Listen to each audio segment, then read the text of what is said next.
En los días previos a la caída del comunismo en Europa Oriental, en tiempos en que celebrar reuniones públicas era ilegal y no había libertad de culto, en esos días a los cristianos los detenían y encarcelaban en celdas oscuras y húmedas o los encerraban en campos de concentración donde los comunistas no escatimaban medidas con la intención de quebrantar su fe, o bien los dejaban abandonados a una muerte lenta. En esos momentos de prueba, despojados del consuelo que podría ofrecerles cualquier ser humano, resplandeció el amor de Cristo. Mi crimen ha sido confesar públicamente a Cristo como Salvador. Esta es la historia de una familia que perseveró.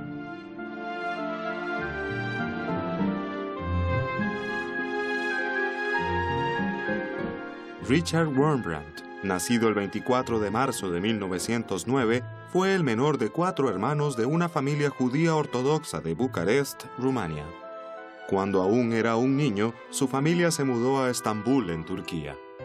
Apasionado por naturaleza y dotado con un genio sobresaliente, Richard se convirtió en un joven con mucha motivación que dominaba 9 idiomas. Luego conoció a Sabina Oster, una joven estudiante de química también de ascendencia judía. Poco después se casaron, el 26 de octubre de 1938. Richard empezó a trabajar como agente de bolsa y la joven pareja pasaba sus ratos libres disfrutando de la vida cosmopolita de la ciudad de Bucarest. Ambos eran ateos, por lo que la religión no tenía la más mínima prioridad para ellos. Como se movían en círculos sociales de gente adinerada, asistían a cantidad de eventos de la clase alta de Rumania. El propósito de su existencia consistía en ganar y gastar dinero. Pero ocurrió algo que tuvo gran impacto en la pareja y su estilo de vida. A Richard le diagnosticaron tuberculosis, enfermedad que se extendía a pasos agigantados por Europa Oriental. A los Wurmbrand les recomendaron mudarse al campo para recuperarse, de modo que se trasladaron a una pequeña aldea ubicada muy cerca de la ciudad de Břeclav. Fue allí donde conocieron a Peter Wolfkis, un viejo carpintero. Aquel fue un encuentro que transformaría sus vidas para siempre. Wolfkis era un cristiano dedicado que anhelaba compartir su fe con los judíos, pero no había conocido a ninguno en la aldea remota donde vivía hasta que se cruzó con Richard y Sabina. Él les lanzó un reto. Les dijo: ustedes son judíos, pero apuesto a que no conocen a un judío llamado Jesucristo. Jesucristo fue el más famoso de todos los judíos. Acto seguido les dio una Biblia. A decir verdad, era una copia del Nuevo Testamento en alemán. Mi padre tomó el Nuevo Testamento y cuando leyó el Evangelio de Juan quedó muy impresionado. Mejor dicho, más que impresionado. Transformó por completo su manera de pensar.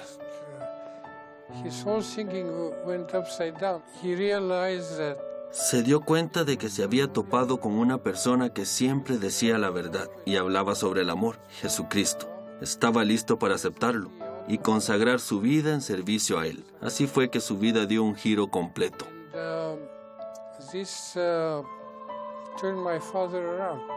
Al leer los evangelios, Richard se puso a reflexionar sobre su vida y la sensación de vacío que sentía en lo profundo de su corazón. Finalmente, Richard Wurmbrand, el ateo que solo pensaba en sí mismo, se humilló ante Dios y le abrió el corazón. Su vida cambió de manera drástica y experimentó la felicidad y emoción de su nueva fe. Sabina no lo podía creer.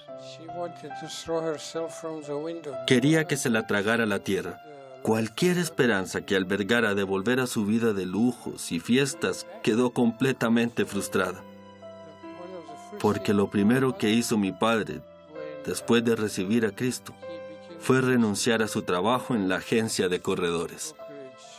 Como era de esperarse, Richard quería que su esposa compartiera su nueva felicidad, pero Sabina no quiso saber nada de la religión. Era una joven de 23 años y lo último que quería era desprenderse de su vida social y de la diversión que le reportaba para reemplazarla por lo que daba por hecho que sería una vida aburrida y excesivamente piadosa. Con lo astuto que era Richard, ideó la manera de convencerla. Para empezar, aceptó una invitación a una fiesta de la alta sociedad. Mucha gente se emborrachó y empezaron a armar alboroto. la fiesta se puso muy desagradable.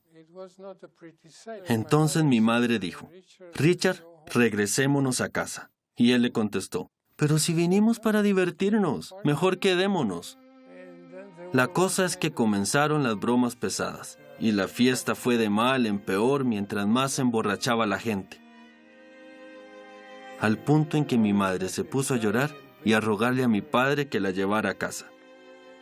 Le dijo: si me llevas a casa, me bautizaré por la mañana. La fiesta fue una excelente ilustración de la superficialidad de esas reuniones sociales, y evidentemente las palabras y oraciones de Richard habían sembrado una semilla en el corazón de Sabina. Poco después se afilió a la fe de su esposo y llegó a conocer a Cristo. Como nuevos conversos, sintieron la necesidad de formarse y orientarse en su nueva fe. Se unieron a la misión anglicana de Bucarest, de la cual a la larga Richard se hizo ministro. Richard y Sabina se involucraron activamente en la evangelización y llegaron a ser bien conocidos como cristianos dedicados en el seno de la iglesia rumana. Los rumores de guerra que ya se escuchaban hacían que los mensajes de amor y fe que impartían fueran muy bien recibidos. Ya en 1939, al inicio de la Segunda Guerra Mundial, tuvieron un hijo al que llamaron Mijail. Uno de los primeros recuerdos que tengo de mi infancia es que mi mamá me agarró de la mano y corríamos como locos por un campo abierto rumbo a un refugio antiaéreo en la Segunda Guerra Mundial.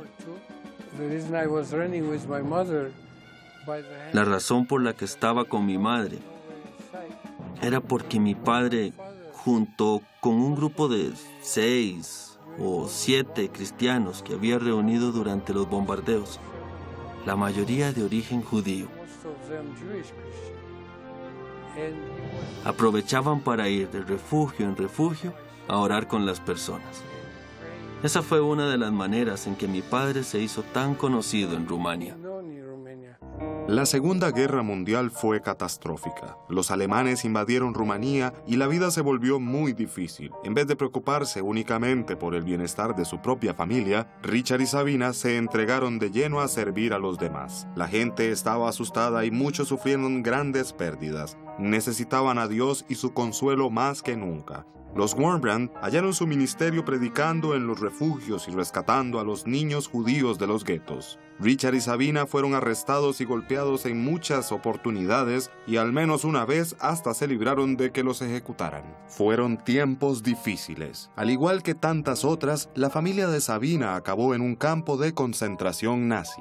Rumanía se tambaleaba debido al caos político reinante. No obstante, los Wurmbrand se mantuvieron firmes en sus responsabilidades. En vez de preocuparse por sí mismos, los Wurmbrand siempre iban donde hubiese más necesidad sin importar los riesgos. Y eso fue precisamente lo que hicieron en 1945, cuando tomaron el poder los comunistas y Rumanía fue invadida por más de 1 millón de tropas rusas.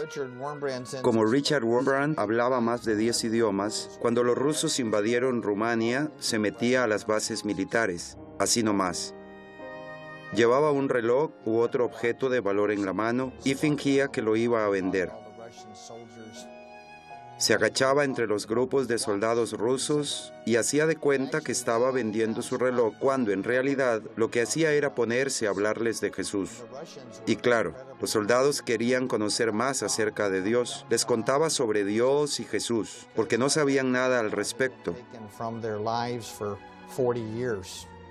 De niños les habían enseñado que Dios no existía y se preguntaban, ¿por qué estoy en este mundo? ¿Dios existe? Richard les explicaba pacientemente del amor que Dios sentía por ellos y les fascinaba.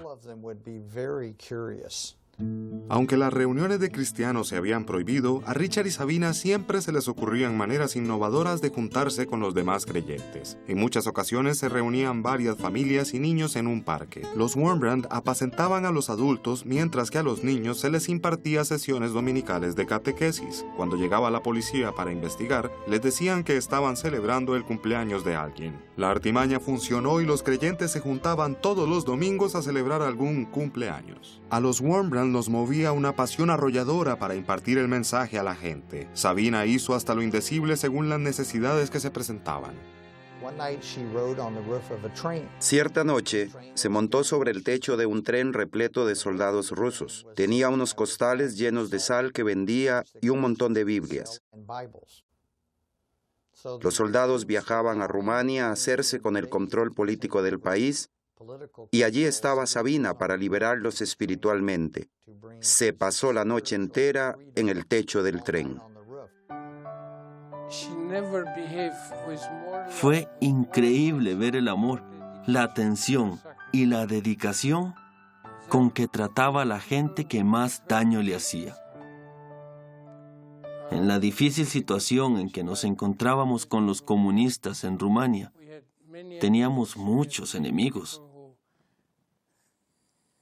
Gente muy mala, que no dudaría en hacernos el más vil de los daños sin pensárselo 2 veces. Esa era la clase de personas a las que invitábamos a nuestro hogar, donde les dábamos nuestro tesoro más valioso y los recibían con gratitud. Era la gente que más daño nos hacía. En una ocasión se apareció a medianoche en casa de los Wurmbrand el hombre que había sido responsable de las muertes de muchos miembros de la familia de Sabina. El hombre cargaba un enorme sentimiento de culpa y remordimiento.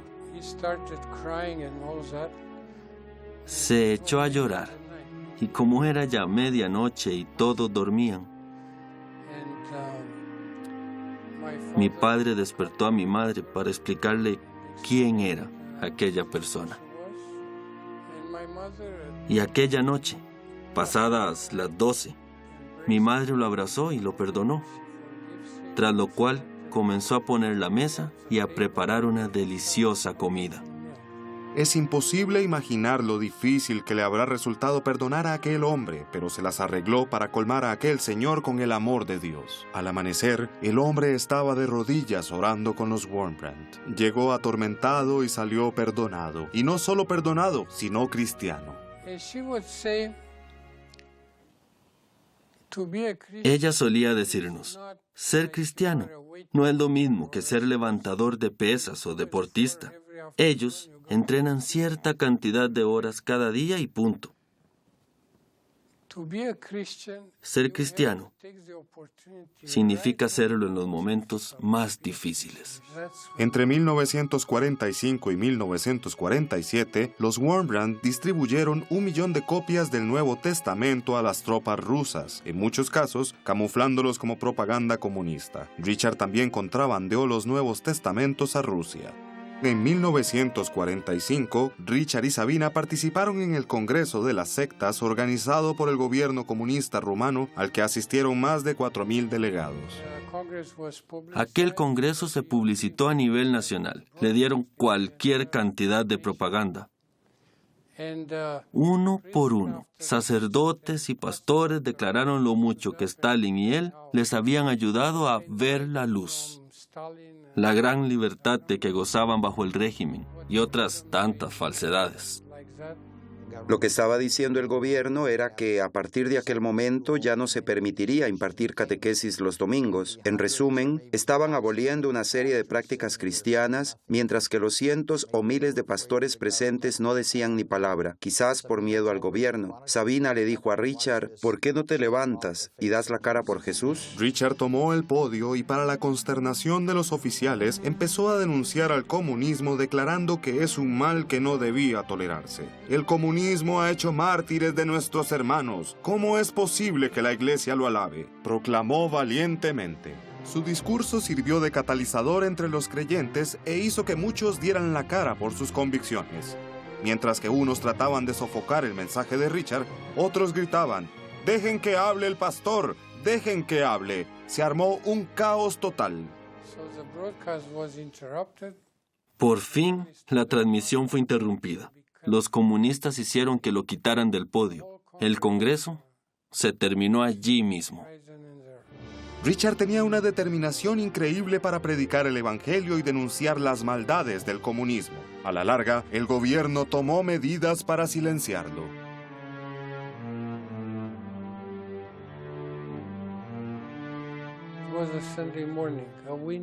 Ocurrió un domingo por la mañana. en pleno invierno. Mi padre salió de la casa y se dirigió a la iglesia. Era una caminata como de 8 o 10 minutos. La iglesia no estaba lejos de nuestra casa, pero lo estaba esperando un auto de la policía secreta.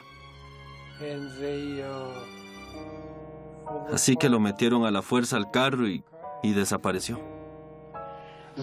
Lo primero que se me cruzó por la cabeza cuando me raptaron los torturadores comunistas fue que las palabras "no temas" se repiten en la Biblia 366 veces, una vez por cada día del año, y 366 veces en vez de 365 por el año bisiesto. Yo sabía que aún en esa camioneta de la policía secreta estaba en las manos de Dios, y eso dio paz a mi corazón. 2 o 3 semanas después empecé a preguntar, ¿dónde está mi papá? ¿Dónde está? Vi a mi madre llorando, y fue entonces que me di cuenta de lo que había pasado. Sabina siguió intentando localizar a Richard, pero sus esfuerzos fueron en vano. Ella sabía que lo había detenido la policía, pero no tenía idea de dónde estaba ni cuánto tiempo permanecería allí. No vería a Richard por muchos, muchos años. Por años ella no supo si yo estaba vivo o muerto. Le dijeron oficialmente que había muerto.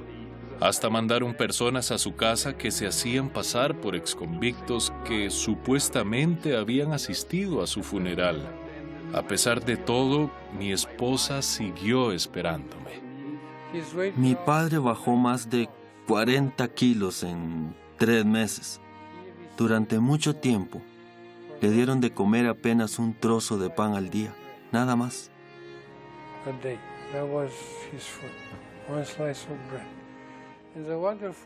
Pero a pesar del hambre, mi padre siguió alabando al Señor.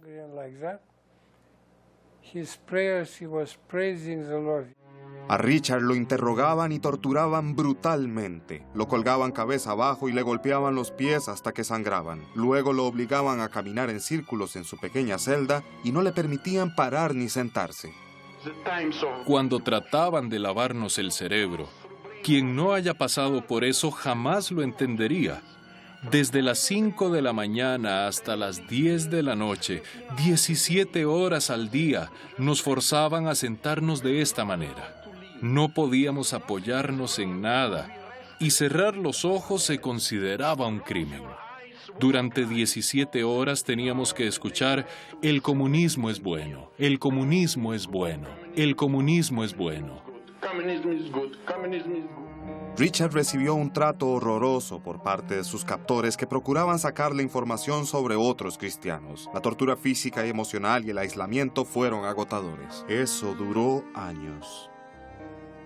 Tenía unas cicatrices tan grandes que uno les podía meter el dedo adentro, como para que se den una idea del tipo de torturas que padeció. A veces, cuando se enojaba, se ponía a golpear la puerta de su celda y gritaba: «Devuélvanme a Mijail». Mijail era su hijo.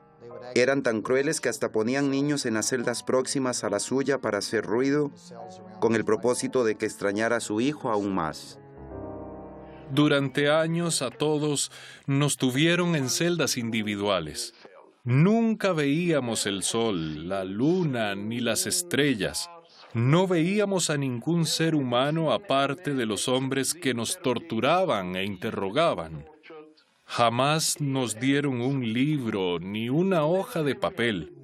Después de muchos años, cuando me tocó volver a escribir, ni me acordaba de cómo escribir la letra D en mayúscula. Sabina tuvo que seguir adelante con su vida. Quizá estaba escondiendo su angustia, pero siguió trabajando como podía con la iglesia clandestina. Le dijo a Mijail que se esforzara en sus estudios para dar buen ejemplo a los demás. Me iba muy bien en mis estudios y aprendí bastante. Luego formaron la primera organización comunista para niños, que llamaron los Jóvenes Pioneros. Te daban una corbata y una insignia, y los niños que formaban parte de la organización Tenían acceso gratuito a piscinas y clubes infantiles. Había muchos incentivos para niños. Y les dije, no luciré la corbata de un régimen que tiene a mi padre en la cárcel y que niega la existencia de Dios. Así que se armó un tremendo revuelo. Es que arruiné por completo la celebración. En ese mismo instante, acabaron con todas las actividades. Me quisieron echar de la escuela ahí mismo. Imagínense, todo sucedió cuando estaba apenas en 5º grado. Richard siguió soportando torturas en la cárcel sin que le concedieran derecho a un juicio formal. Finalmente, aproximadamente 2 años y medio después de su desaparición, débil y enfermo lo hicieron comparecer ante los tribunales para declarar. Cuando le preguntaron si tenía algo que decir en su defensa, estaba tan enfermo que las únicas palabras que logró pronunciar fueron «Amo a Dios». El juicio duró 10 minutos. Richard fue sentenciado a 20 años de prisión. Fuera de la cárcel, la vida se puso muy difícil para Sabina y Mijail. El gobierno se apoderó de su pequeño apartamento y les dejaron solo un pequeño cuarto. Más adelante hasta eso cambió. Al poco tiempo, en 1950, ocurrió otro incidente que alteró sus circunstancias.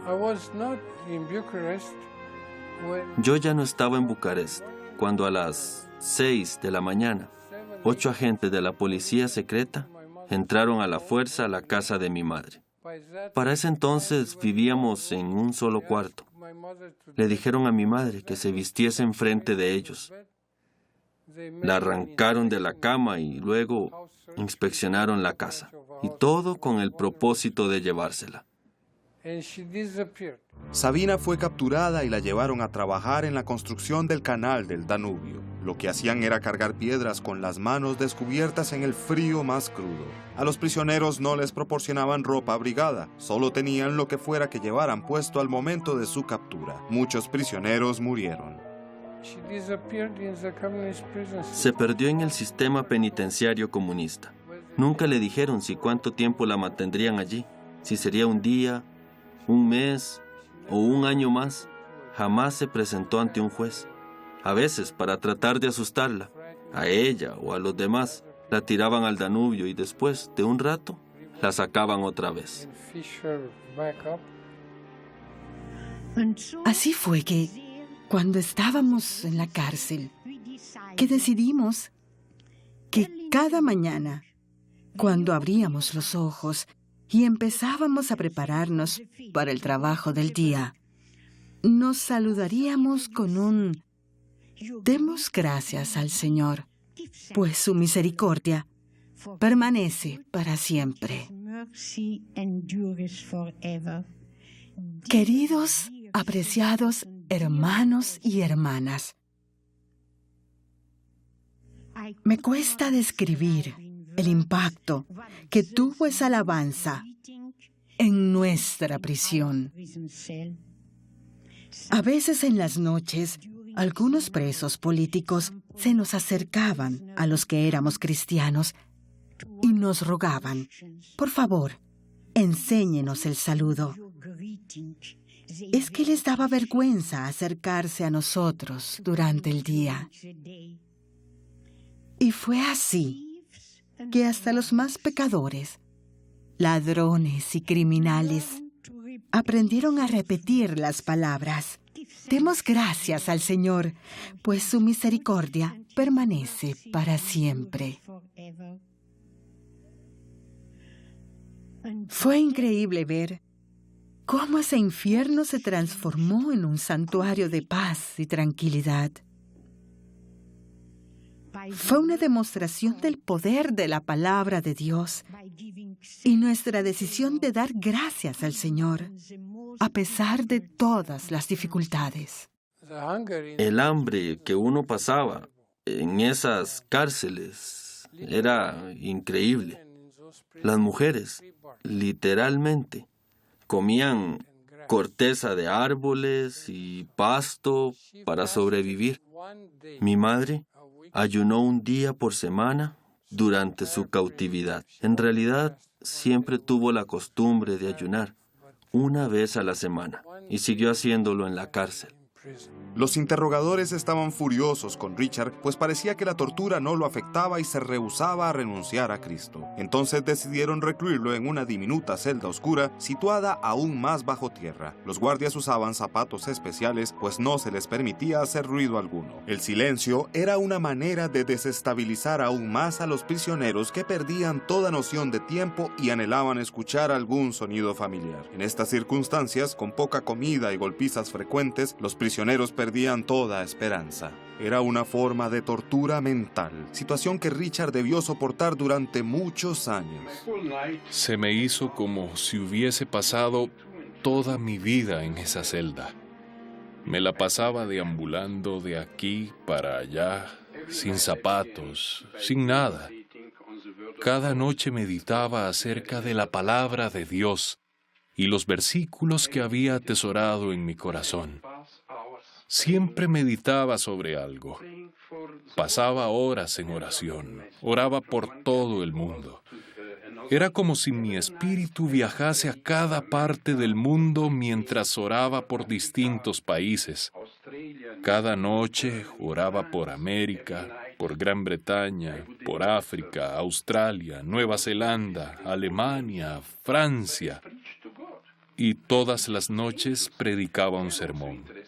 No tenía público visible, pero sé que Dios me escuchaba, y los ángeles siempre estuvieron presentes. A ellos sí les interesaba lo que yo decía. Todos los días preparaba un riguroso sermón y lo pronunciaba. También hice un tablero de ajedrez de un par de objetos primitivos que encontré tirados. Jugaba al ajedrez contra mí mismo una y otra vez, y oraba, y hablaba con Dios. Después empezaron a ponernos droga en los alimentos, y estas nos afectaron la mente, de modo que ya no pudimos orar más en el sentido común de la palabra. Fue uno de los momentos más difíciles de toda mi vida. Una noche traté de recitar el Padre Nuestro.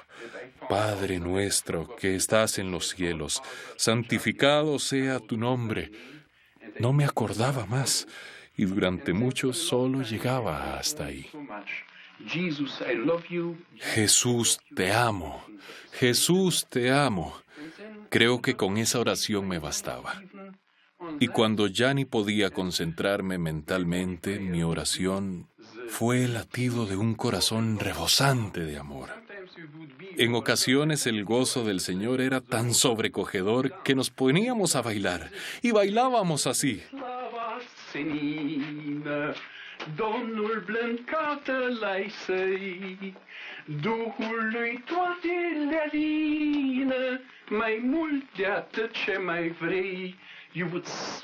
Es que sentíamos unas ganas increíbles de ponernos a bailar. Así de intenso era el gozo de nuestro amado Señor. A veces esposaban nuestras manos a la pared, de espaldas contra la pared, de modo que no pudiéramos mover las manos. Cuando nos traían la comida, teníamos que comer como perros. Teníamos las manos atadas.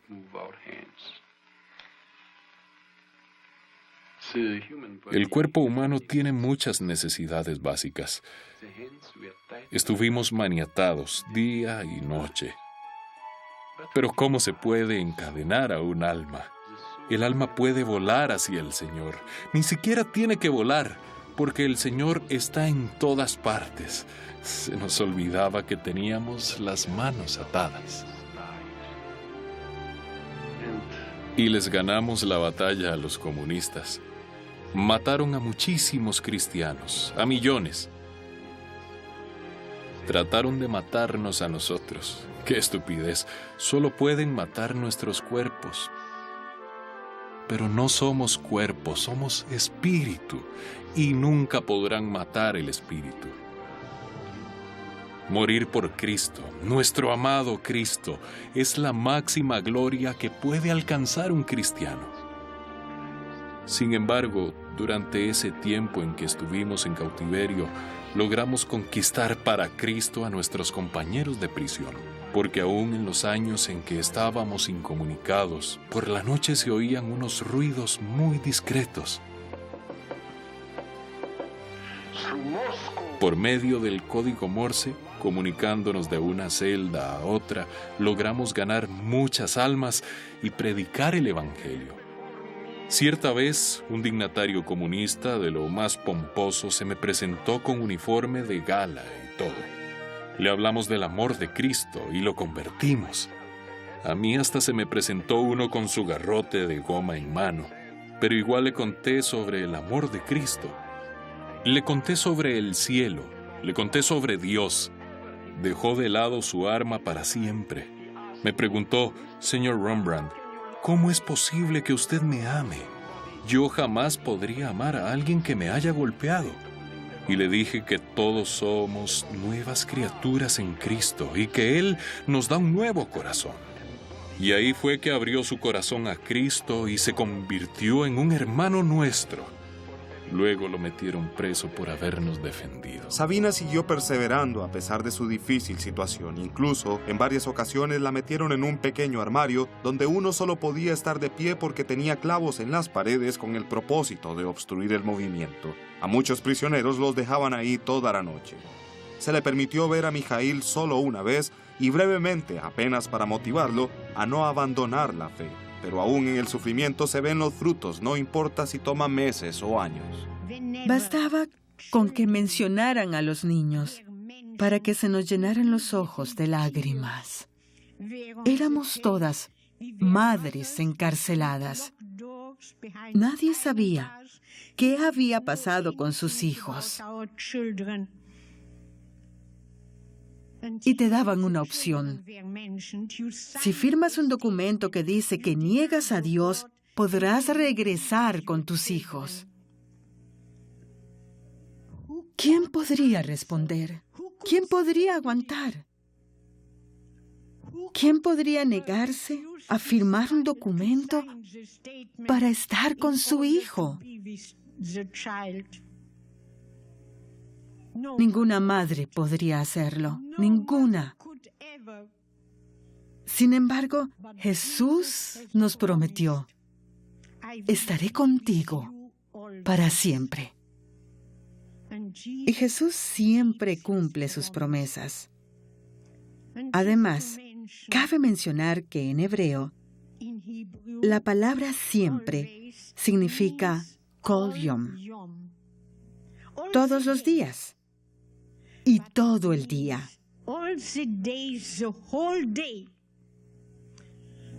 No iba a estar con nosotras 10 minutos nada más, como si viniera a visitarnos nomás.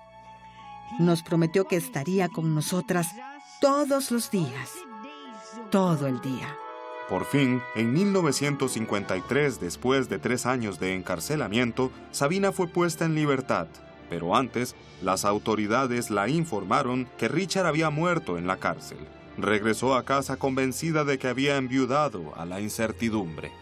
No obstante, lo que le habían dicho era mentira. Richard estaba vivo en la cárcel, soportando las dificultades con la ayuda de Dios, que nunca lo abandonó. Y entonces ocurrió el milagro. Parecía haber llegado para nosotros el peor momento, cuando nos torturaban más que nunca. Pero una flor, cuando es aplastada, te recompensa con el perfume de sus pétalos. Cada vez que nos golpeaban y se burlaban de nosotros, los amábamos más y más. Hay que dejar algo en claro, que odiábamos el comunismo. Ese sistema diabólico del ateísmo debe ser derrotado a toda costa para que la iglesia del Señor prevalezca. Pero amábamos a los hombres y nos preguntábamos cómo hacer para ganarlos para Cristo. Cuando todo parecía perdido y el dolor se volvió insoportable, de pronto las paredes de las celdas empezaron a brillar como diamantes. He escuchado a Bach, he escuchado a Beethoven en mi vida, he conocido California, estuve en Nápoles. Les aseguro que he visto cosas bellísimas en mi vida, pero nunca, jamás he visto algo tan bello como lo que vi en esas oscuras celdas subterráneas.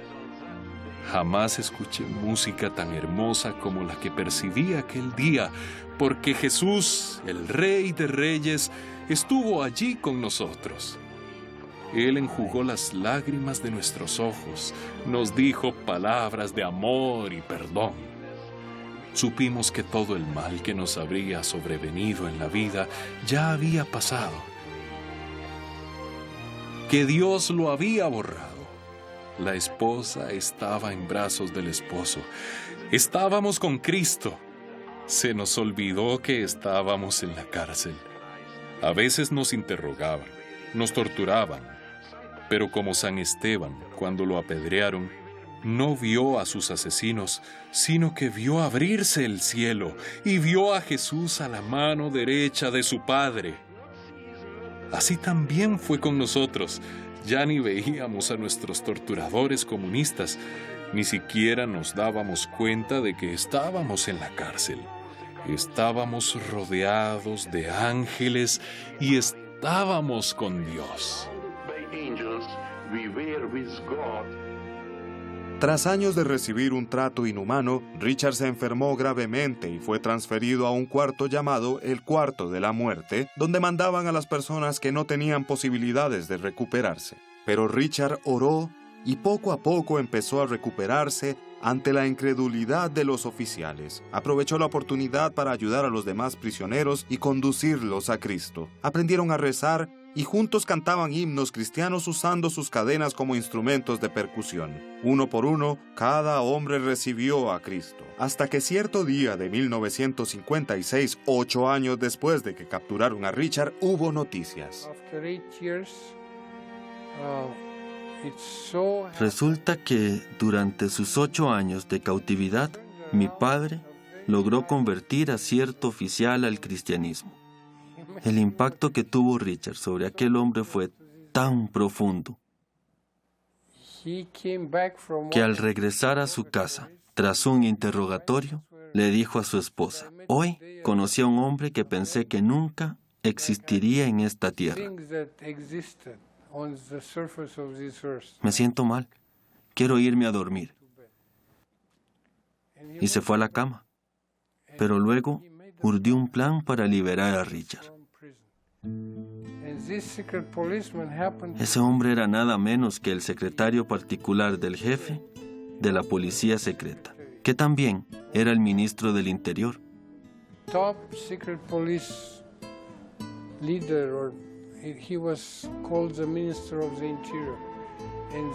Mi padre le testificó a ese hombre. Le dijo: «Tú respiras odio. Tu vida está llena de odio. Nos torturas, nos odias, me odias a mí, odias a todos. Algún día vas a terminar odiando a tu propia esposa e hijos. ¿Qué clase de vida es esa?». Le dijo que Jesucristo era judío y que lo había convertido a él, otro judío, al cristianismo. De modo que el hombre hizo planes para liberar a mi padre. Como el ministro del Interior firmaba cientos de papeles cada día, lo que hizo fue traspapelar un documento que autorizaba la liberación de Richard Wurmbrand. Era un decreto de indulto para Richard Wurmbrand. Y él no tenía idea de lo que estaba firmando, porque firmaba cientos de papeles cada día. Y así fue que liberaron a mi padre, tras 8 años en la cárcel. De pronto Richard se encontró fuera de la cárcel totalmente debilitado. No tenía nada, ni ropa, ni dinero, pero tenía su libertad. Una bendición por la que no podía sino dar gloria a Dios. Con la ayuda de algunas personas que se dieron cuenta de que era un ex convicto, Richard juntó suficientes monedas para tomarse el autobús de vuelta a su casa. Cuando Sabina vio a Richard otra vez, no lo podía creer. Estaba convencida de que había muerto. Fue un reencuentro glorioso. Lo primero que hizo Richard fue ponerse de rodillas para agradecer al Señor. Al poco tiempo empezó a predicar otra vez. Volvieron a arrestarlo en 1959 debido a la traición de un colega y lo sentenciaron a 25 años de cárcel. Pero a raíz de la presión política que habían comenzado a ejercer algunos países de Occidente, se le concedió otro indulto y fue liberado en 1964. Varias iglesias de Occidente reunieron $10,000 y pagaron así el rescate por su familia. Si no me equivoco, lo hizo un grupo de Noruega.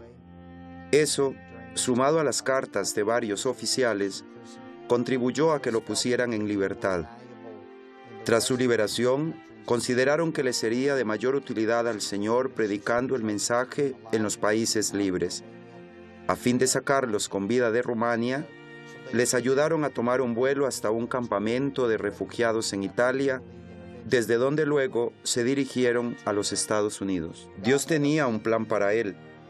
Aún después de contraer tuberculosis y enfrentarse a un sinfín de dificultades en la cárcel, sobrevivió, probablemente porque Dios quería que predicara su mensaje al resto del mundo. Richard empezó su ministerio. Se volvió la voz de los cristianos perseguidos en Inglaterra junto al reverendo Stuart Harris, y también en ese entonces escribió su libro Torturado por Cristo. Luego los Wurmbrand se mudaron a Estados Unidos y en 1965 Richard habló ante el Subcomité de Seguridad Interna de la Cámara de Senadores de los Estados Unidos. Se quitó la camisa frente a todo el Senado y les mostró sus cicatrices que demostraban que las fuerzas que se oponían al cristianismo alrededor del mundo eran reales y que se proponían dañarlos físicamente. Les mostraré el cuerpo torturado de mi patria y lo que le está sucediendo a los cristianos detrás de la cortina de hierro. Miren esto. Nunca me atrevería a compararme con Cristo, pero tal como Él tuvo que enseñarle sus heridas a Tomás el incrédulo, yo les muestro las mías a ustedes. Miren esto. Y allí, en la cárcel, tomamos una decisión, que si cualquiera de nosotros llegaba a tener la oportunidad de venir aquí, a Occidente, retribuiríamos a nuestros captores creando una misión destinada a testificar a los comunistas. Su historia se difundió rápidamente y cada vez aumentaron más sus compromisos para predicar. En 1967, los Wurmbrand iniciaron un ministerio oficial dedicado a ayudar a los cristianos que se encontraban en países comunistas. Lo llamaron Jesús para el mundo comunista y luego la voz de los mártires. Los Wurmbrand dedicaron todas sus energías a ese ministerio que abrió los ojos de mucha gente a lo que ocurría a muchos cristianos alrededor del mundo. Richard y Sabina nunca olvidaron la temporada que pasaron en la cárcel y oraban fervientemente por todos los cristianos que seguían encarcelados en Rumania, su amado país al que nunca esperaban poder regresar, hasta que una serie de eventos les abrió una puerta. En 1989, una ola revolucionaria que se inició en Polonia arrasó con los países comunistas de Europa Oriental y Central, y como resultado de ella cayeron los gobiernos de estilo soviético. Uno por uno, los países que se encontraban bajo el control del comunismo comenzaron a derrumbarse. El jefe de Estado rumano Nicolae Ceausescu, un dictador que desde 1965 se aferraba tercamente, por fin sucumbió ante una rebelión sin precedentes por parte de sus propios compatriotas. En Timișoara la gente se juntó públicamente en la plaza central y recitó el Padre Nuestro. El simple hecho de que la gente se juntara públicamente ya era ilegal, y más aún cuando gritaban: «¡El comunismo está muerto! ¡Dios está vivo!». El grito se oyó en toda la nación y el gobierno comunista de Rumanía llegó a su fin. Fue un momento de júbilo para los que soportaron tanto sufrimiento durante tanto tiempo. Tras 25 años de exilio en el transcurso de los cuales dedicó cantidad de tiempo a interceder por su patria, Richard y Sabina regresaron a su querida Rumanía, el país donde habían entregado sus corazones a Cristo y habían trabajado tan fervientemente por Él. Fue una ocasión memorable y lo recibieron muy cálidamente. Muchos cristianos lo recibieron en el aeropuerto con flores y al llegar predicó en muchas iglesias. Regresaron al país 2 o 3 veces y el gobierno los recibió con brazos abiertos y les facilitaron oportunidades en todo el país. Muchas cosas habían cambiado en Rumania desde que los Wurmbrand se fueron.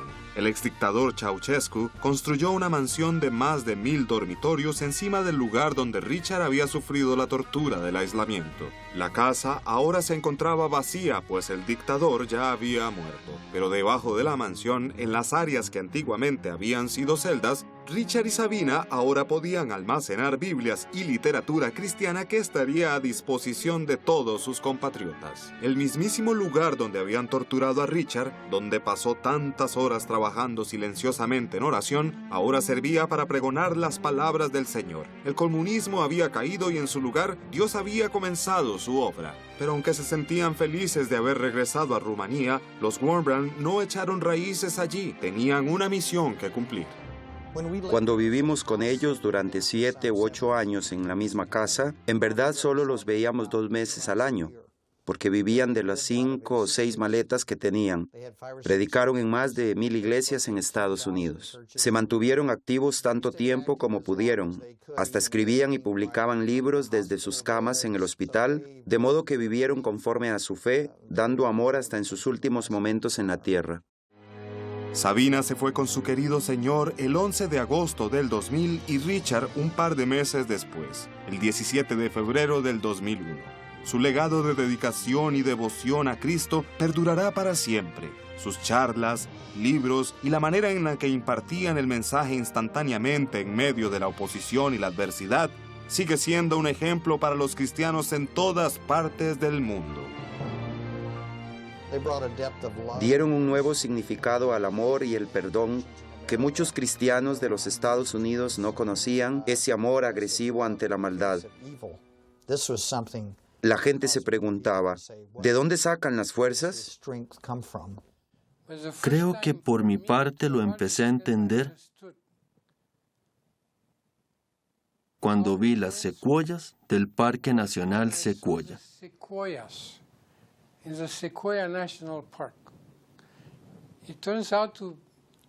Resulta que el secreto de la longevidad de esos árboles es que tienen una corteza muy fina, extremadamente fina.